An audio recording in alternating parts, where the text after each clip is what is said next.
Bonjour, je m'appelle Gilles Le Gardinier pour Cinéma Show. Can she be late for her Pardonnez-moi d'interrompre un instant la musique, mais nous avons un invité de marque que j'aimerais accueillir comme il se doit. Aujourd'hui, c'est l'écrivain Gilles Le Gardinier que l'on reçoit dans The Cinema Show. Bonjour Gilles, comment vous allez ? Bonjour Simon, très bien, très heureux de vous voir. Nous aussi, on est content de vous accueillir. Alors, vous allez me dire pourquoi on reçoit dans The Cinema Show un écrivain comme vous. C'est simple, c'est parce que vous sortez cette semaine votre premier film complètement cramé, adaptation de votre livre du même nom. Qu'est-ce qui fait qu'un auteur à succès passe à la réalisation d'un film ? C'est pas mon choix, c'est une productrice qui vient me voir avec l'envie d'adapter ce livre-là précisément. Et donc moi, je laisse faire en fait. C'est-à-dire au départ, je ne suis que l'ayant droit qui est convaincu par l'envie d'une productrice et qui lance le projet. Alors j'ai lu, on va revenir un petit peu à votre carrière avant ce film-là. J'ai lu que c'est pas la première fois que vous êtes de près ou de loin lié au cinéma, puisque vous avez commencé en tant que stagiaire sur les plateaux de cinéma, c'est ça ? Et vous avez également aussi opéré en tant que script doctor sur certains projets. Et plus surprenant encore, vous vous occupiez aussi des dossiers de presse ? Oui, tout à fait. Ouais. Alors, j'ai d'abord commencé sur les plateaux, un gros parcours sur les plateaux, maquettisme, effets spéciaux, pyrotechnie. Et puis après, on a eu l'occasion de travailler sur la communication des films, donc effectivement la rédaction des dossiers de presse pour beaucoup de majors. Et puis après, on est devenu script doctor. Mais c'est dans cet ordre-là. C'est une expertise qui se développe dans l'écrit. Et on peut savoir un petit peu sur quel projet vous avez opéré en tant que script doctor ? Non, je suis payé cher pour me taire. Ah ouais. Très bien. Parce que je sais qu'aux États-Unis, parfois, ils le disent un non, peu ils le de disent temps pas. en temps. Non, sous contrat. Non. Ou alors ils sont crédités. Ouais. Et ce sont des co-scénaristes. Mais quand vous êtes script doctor, vous êtes un chirurgien du texte. C'est-à-dire on vous appelle quand quelque chose est blessé ou quelque chose ne va pas. Donc en fait, on vous appelle au chevet d'un scénario et à vous de leur mettre d'aplomb. Mais vous n'êtes pas là. Vous n'êtes pas là pour être au générique. Donc script doctor, c'est un métier particulier. C'est ce que j'allais vous demander. Donc vous, concrètement, qu'est-ce que vous apportez quand vous êtes script doctor ? C'est une expertise... Une expertise de narration, ouais. en fait. On vient vous voir en disant, voilà, on a l'impression qu'il y a un ventre mou, que c'est un creux, que là, on ne comprend pas, que le personnage n'est pas assez creusé. Et en fait, moi, ma double expertise et sur le cinéma et sur l'écriture, en fait, me permet à peu près aujourd'hui de savoir ce que je fais d'un texte ou comment on raconte une histoire.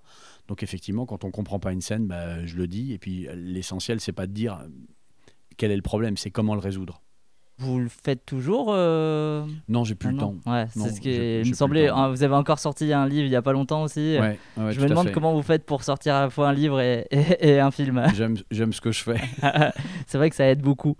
Bien que vous ayez eu donc cette expérience en tant que script doctor, comment vous êtes fait à l'écriture là, d'un scénario comme ça de A à Z ? J'imagine que c'est pas le même exercice non plus. Non, du tout, parce qu'un livre est une fin en soi. Quand vous écrivez un roman, c'est ça qu'on verra. C'est le texte que les gens découvriront. Et la littérature a ce site particulier qu'elle parle à l'intériorité. On parle de sentiments. Vous allez, à l'aide de vos images, de vos mots, faire réagir le sentiment des lectrices et des lecteurs pour qu'ils trouvent un écho dans le livre. Le scénario, c'est une partition pour qu'un orchestre joue la même musique. Mais le scénario n'est pas une fin en soi. Ce sont des dialogues avec des indications. Il manque énormément de choses. Il manque les didascalies, il manque le contact, il manque l'adéquation entre le personnage que vous choisissez et le rôle. Donc en fait, le scénario, c'est vraiment une étape intermédiaire. Mais grosso modo, si la littérature est l'art de l'intériorité, le scénario prépare à l'art de montrer des personnalités. Parce que je suis seul quand j'écris un livre et seuls mes mots déclenchent potentiellement des émotions. Alors que quand je suis sur un plateau de cinéma, je filme des gens qui, eux, sont déjà des catalyseurs d'énergie. On va parler d'ailleurs de ce plateau de cinéma, mais j'aimerais rester encore une petite seconde sur l'adaptation pour complètement cramer. Donc, vous avez travaillé avec Christelle et non la productrice du film. Comment il s'est déroulé ce travail de coécriture ? C'était particulier. Christelle est la productrice, c'est elle qui a été l'étincelle du projet. Donc, quand après avoir fait plusieurs versions du scénario qui leur plaisaient pas, moi j'ai demandé à ce qu'on arrête le projet parce que je préférais que ça se fasse pas plutôt que ça se fasse mal. Et Christelle m'a dit, on a déjà mis de l'argent dedans, c'est compliqué d'arrêter, est-ce que tu veux pas t'impliquer en scénario ? Et j'aime pas travailler seul. Donc j'ai dit, ok, je m'occupe du scénario, mais tu seras ma sparring partner, tu seras ma co-scénariste. Donc en fait, elle est revenue avec moi et en fait, on réagissait au texte, mais voilà, le scénario existait. Voilà, elle était plus là pour. On avait la même vision du film, on avait la même vision du livre. C'est ce qui m'a séduit dans sa demande. Et du coup, elle était l'œil neuf sur moi, en fait. Et qu'est-ce qui faisait du coup que vous étiez à 2 doigts d'arrêter avant J'aime pas perdre de temps avec des baltringues. D'accord, Ça donc vous va comme réponse? ça me pose beaucoup de questions, mais pourquoi pas. La vie est un espace fini. Vous êtes au courant, vous allez mourir à la fin, Simon. Ça, on vous l'a dit déjà. Je crois qu'on me l'a dit. Et grosso modo, quand vous faites équipe avec des gens qui sont motivés, qui sont fabuleux, qui sont engagés, qui sont pas forcément hyper pros, mais qui ont au moins le cœur à l'ouvrage, c'est extraordinaire. Mais quand vous êtes avec des gens qui traînent les pieds, qui comprennent pas, qui sont pas à leur place, on a tous autre chose à faire. Donc en l'occurrence, Christelle était la productrice idéale pour ce projet. On ne qualifiera pas les autres.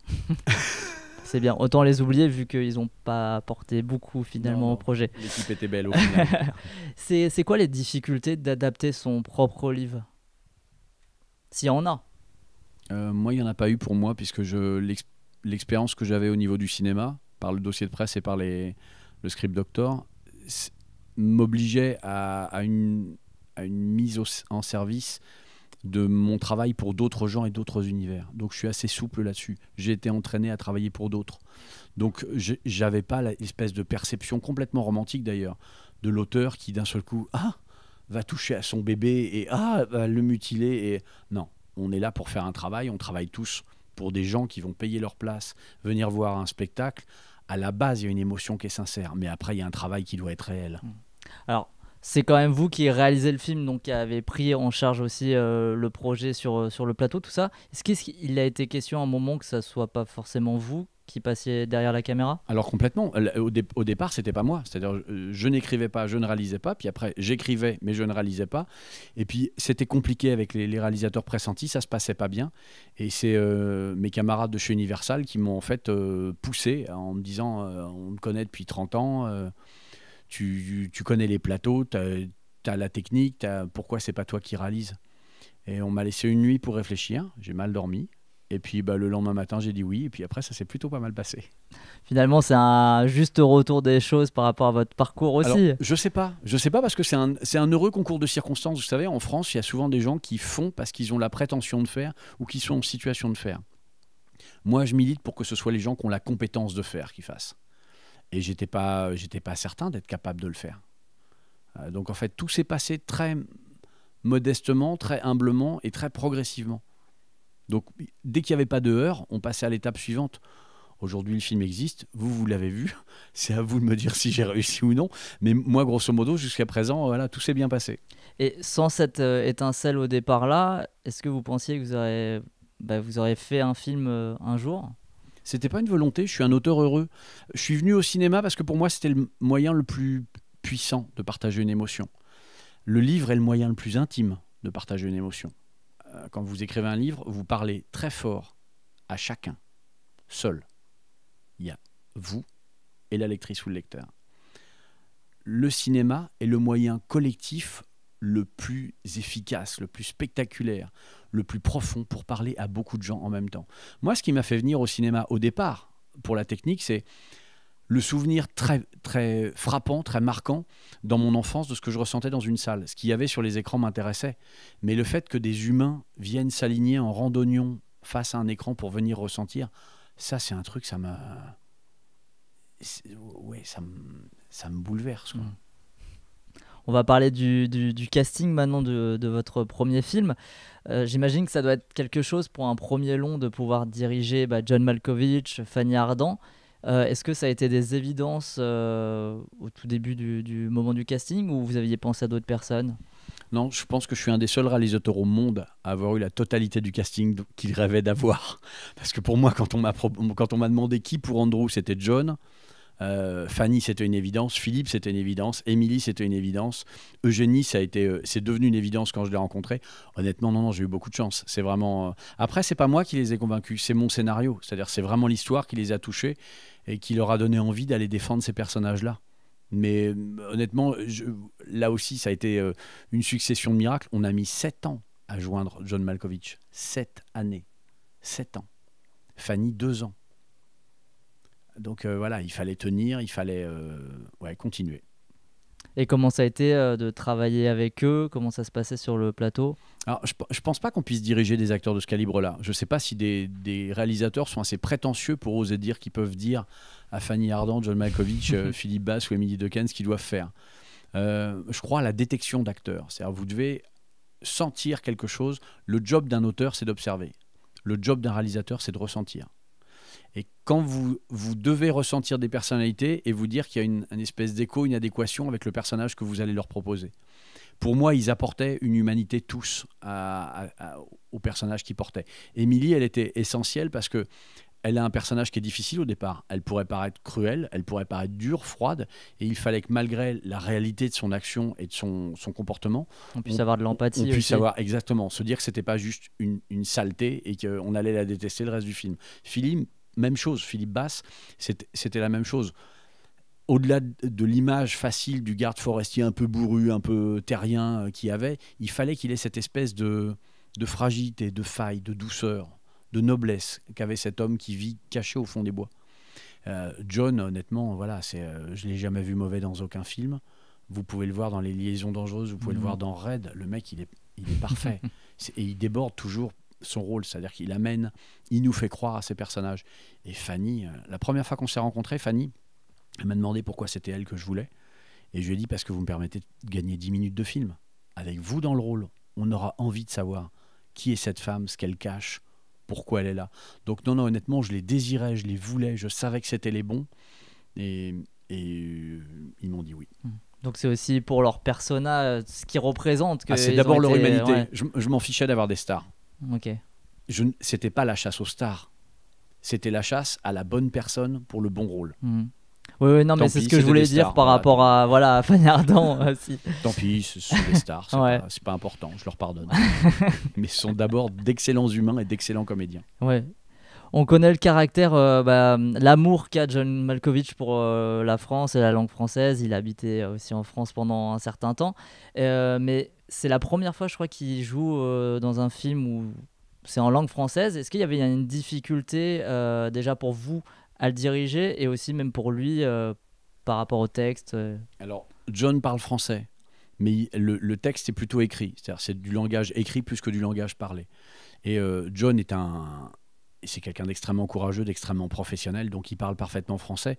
Mais là, il avait besoin de travailler. En plus, on lui avait composé un accent d'anglais.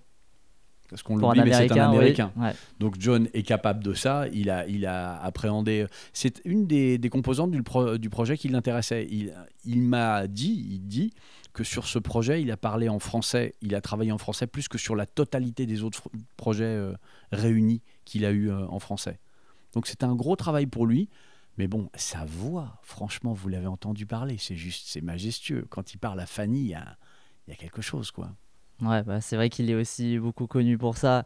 Et dans John English, il jouait un français ou un anglais français. Voilà. Je me suis vengé avec la perruque. Voilà, c'est ça.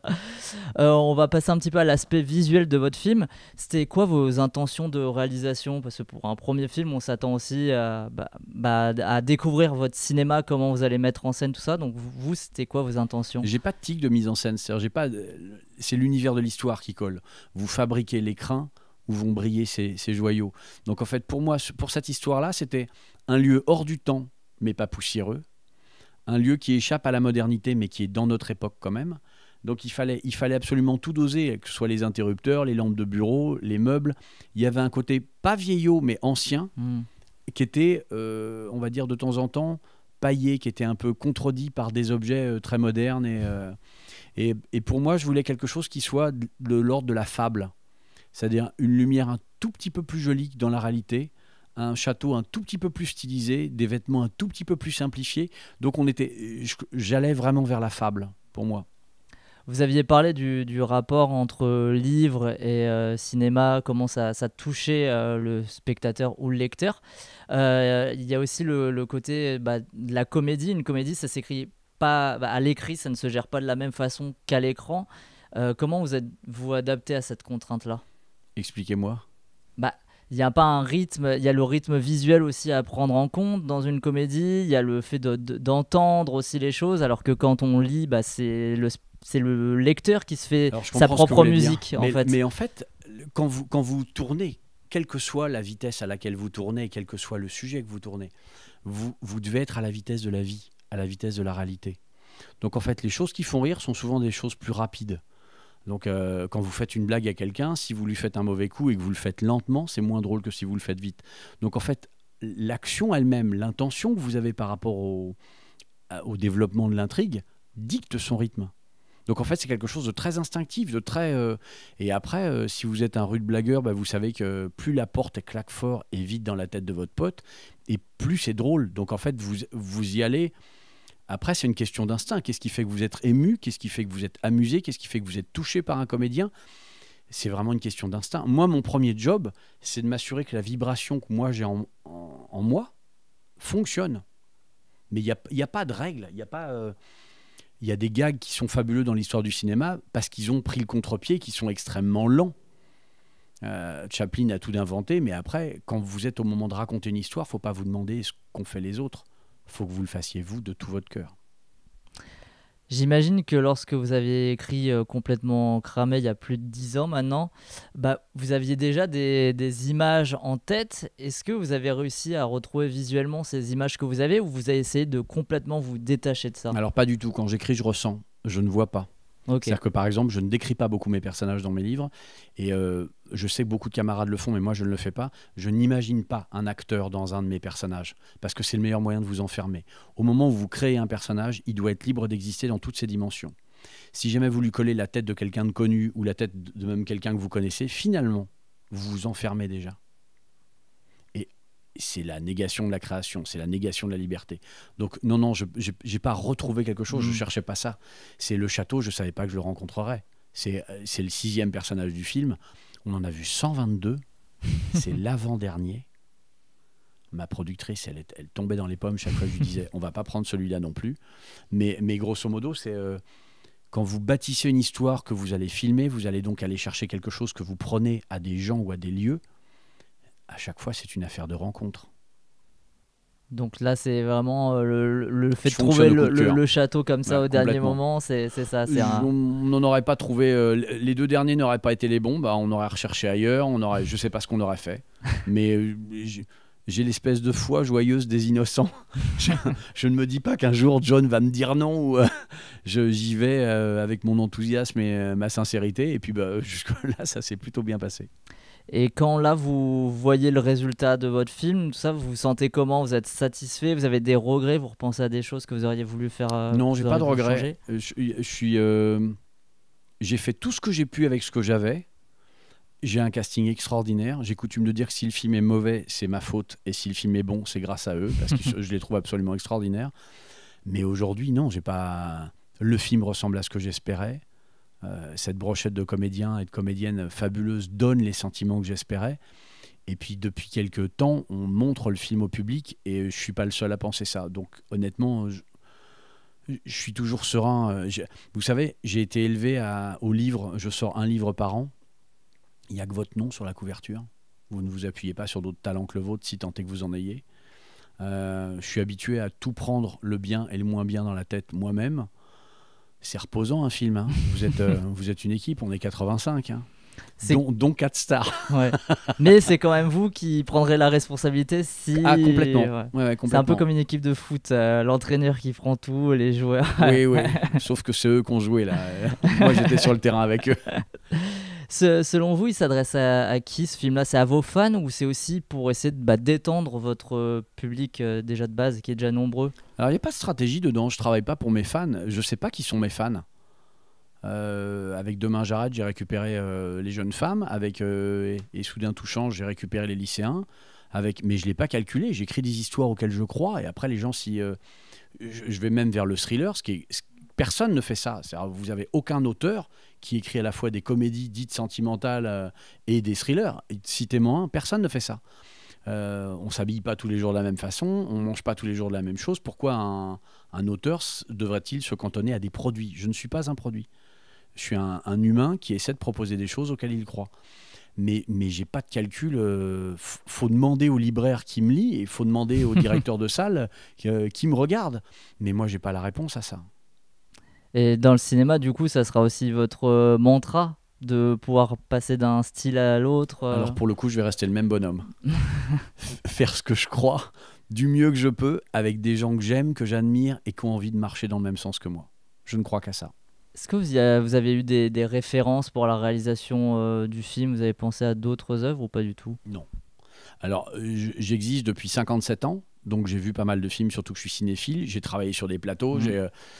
Tout ce que j'ai vu m'a nourri, soit en me disant que je rêverais de faire ça, soit en me disant jamais je ferai ça. Mais vous pouvez pas garder le lien systématique de l'info avec l'effet qu'elle a. Donc en fait, j'ai tout digéré, je suis une éponge. Quand je rencontre des gens, quand je vois un regard, quand je croise quelqu'un, quand j'observe, je passe mon temps à observer. Bien sûr que je n'ai pas inventé le monde et j'en suis un des enfants et un des enfants actifs. Mais pour le coup, je n'ai pas de référence concrète. Mon idée, c'est pas de ressembler à, c'est d'être. Et quand on réalise comme ça un premier film et qu'on a l'appui d'une grosse structure comme Universal, qu'est-ce que ça apporte? L'envie de ne pas gâcher la chance qu'on vous donne. Il se trouve que moi j'ai bossé pour Universal, donc je connais les studios, l'économie des studios ne m'est pas étrangère. Je respecte leur façon de faire, ils sont nécessaires à ce qui moi m'a donné envie de faire ce métier. C'est-à-dire il y a un plaisir personnel à voir le logo d'Universal devant mon film, parce que gamin j'ai vu des films qui m'ont donné envie de faire ce métier et leur musique était souvent devant. Donc s'il y a un bonheur. Le seul élément narratif qui ne fait pas partie de mon film, que je n'ai pas écrit, c'est le logo Universal. Et donc c'est le seul que je peux apprécier et me dire ça fait plaisir d'entendre ça quand le film commence. Vous avez envie de poursuivre dans le cinéma du coup en parallèle à votre carrière d'écrivain? J'ai pas de plan de carrière. On va voir ce que le public m'autorise. Mais en général, quand on me donne une liberté, j'essaie d'en faire un truc pas trop con. Donc on va voir ce que le public fait de nous d'abord. Et alors encore une fois, ça sera en fonction du public aussi, sûrement. Est-ce que vous avez quand même déjà des idées de prochains films? Et si oui, est-ce que ce sont des idées originales ou toujours des adaptations? Non, ce seront des adaptations. Forcément des adaptations. Quand vous avez la chance d'écrire vous-même et que vous faites vieillir une histoire entre 6 et 8 ans, c'est comme un grand vin. On n'est pas dans la région, donc je peux vous dire ce que je pense. Le Beaujolais, c'est du mauvais vin parce qu'on l'écrase et on le boit. Qu'est-ce que ça donne? Pardon, du Beaujolais. Voilà. Mais si vous prenez des grands Bordeaux, des grands alcools, ils ont besoin de vieillir. L'analogie tient complètement. Ce qui sort de la moulinette n'est jamais excellent. Il faut le laisser maturer, il faut le laisser décanter, il faut prendre du recul dessus. C'est nécessaire. Donc, en l'occurrence, j'ai du recul sur mes histoires. Pourquoi j'irais fabriquer une matière pour courir à une mode, pour un truc? Je suis pas ça, je fais pas ça. Mais alors, est-ce que... Bonjour aux amis du Beaujolais. C'est vrai, on peut leur passer le bonjour après ce que vous venez de dire. Je voulais vous demander, du coup, j'ai un trou maintenant. c'est le Beaujolais. C'est le Beaujolais qui m'a troublé. Mais je ne bois pas, donc c'est peut-être pour ça aussi que ça m'a troublé à ce point. Non, moi aussi ça me revient. Je vous poserai la question, même si j'arrive au bout de mes questions. Donc en fait, ça ne fonctionne pas ce meublage. Voilà. Non, si elle me revient après, je vous la repose. Mais en tout cas, nous, on finit traditionnellement par une question dans The Cinema Show. Cette question, c'est la suivante. Est-ce qu'il y a un film que vous avez vu au cinéma dernièrement ou même à la maison qui vous a marqué et que vous voudriez nous recommander? Mais il y en a à la fois tellement et tellement pas. Et puis je suis ennemi des podiums. On crève de ça. Le cinéma, c'est un espace de curiosité, c'est un espace de découverte. Je sais qu'il n'y a pas très longtemps, on a vu Amsterdam, qui est, je crois, un film Netflix. Oui. Avec Christian Bale. Ouais, non, c'était un film de cinéma, David O. Russell, c'est ça? C'est ça, ouais. Et le film m'a impressionné. Il a des comédiens extraordinaires dans une histoire extraordinaire et joué fabuleusement. C'est le dernier que j'ai vu qui m'a impressionné. Là, je passe beaucoup mon temps sur les routes et vous savez quoi, en ce moment, j'ai pas trop envie d'aller me plonger dans les émotions des autres parce que je veux rester dans celle du public vis-à-vis de mon film. Très bien. J'ai retrouvé ma question. Incroyable. Je pensais pas qu'elle allait revenir. Non, est-ce que le fait d'avoir donc réalisé un premier film comme ça va vous faire changer en fait votre façon d'écrire aussi? Est-ce que vous allez le prendre en compte aussi maintenant? Parce que vous me disiez que par exemple vous imaginez jamais visuellement des choses quand vous écrivez des livres. Non, c'est pas du tout le même canal. Et en fait, le film est le prolongement de quelque chose que je suis et qu'on m'a poussé à extérioriser. Mais ça ne change pas ma nature. C'est-à-dire que je pense que quand vous êtes un réalisateur, quand vous êtes un créateur, quand vous êtes un restaurateur, quand vous êtes un pilote, le plus grand talent que vous pouvez avoir, c'est d'être vous-même à fond et d'y rester fidèle en étant étanche à ce qui peut vous changer. C'est pas du jusqu'au boutisme, c'est de l'intégrité. Et non, ça change rien. Non. Mais, vous savez, j'étais Gilles avant que mes romans aient du succès. Le succès de mes romans ne m'a pas changé. J'ai la même vie, les mêmes amis, le même mode de vie, je pense les mêmes choses. Et le film, honnêtement, on verra ce que le public en fait, mais j'attends ni la littérature ni le cinéma pour savoir qui je suis. Bah, c'est sur ces mots-là on va conclure. Donc, complètement cramé avec John Malkovich et Fanny Ardant notamment, est en salle depuis... N'oubliez pas Émilie Dequesne et Philippe Basse et Eugénie Ancelin, ce serait dommage. C'est bien que vous les ayez recités. Merci Gilles Le Gardinier de nous avoir accordé cet entretien. Merci et à bientôt. Merci. Can she be late for her cinema show? Cinema show.